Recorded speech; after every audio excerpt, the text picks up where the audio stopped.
that somebody who is in a position of orders will not be in an active gay relationship.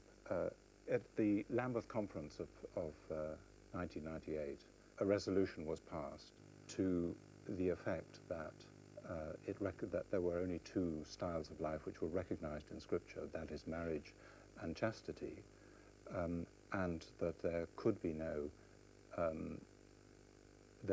question of same-sex marriages, and it did not approve this as a lifestyle option for Christian people.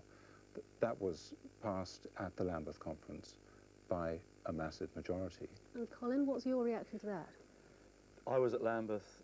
It was an appalling atmosphere. It was not a measured reflection on human experience, Christian teaching. It was mass hysteria, which I think produced an extremely bad result, bad policy, if that's how it's being used.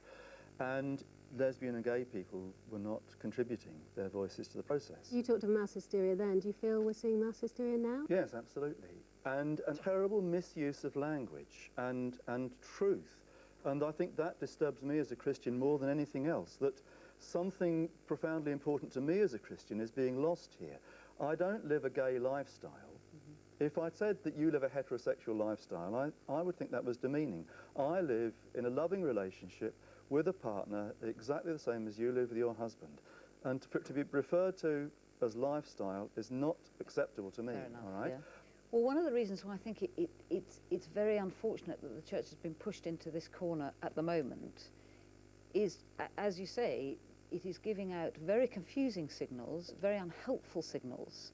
Now, of course the church is open to homosexual people. I hope we're all agreed on this, that everybody is welcome in church. The gospel is for everybody. Of course it is.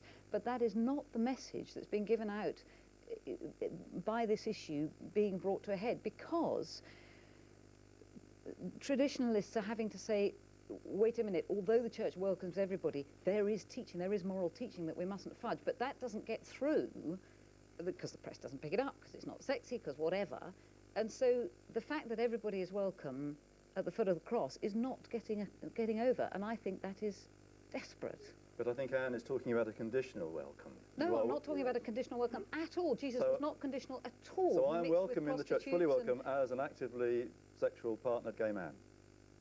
Everybody is welcome at the foot of the cross. Jesus made that absolutely clear. Look, if he's mixing with prostitutes, obviously people who are prostitutes are welcome. Their salvation is for them. Now, that doesn't mean to say that selling your body for sex is okay. It means that that person is okay in Jesus' eyes, and that is true of every single person on this globe. Bishop Stephen, is Colin welcome? I think there's a real difficulty here, and the difficulty is that people who maintain the church's traditional teaching continue to use the language of sin.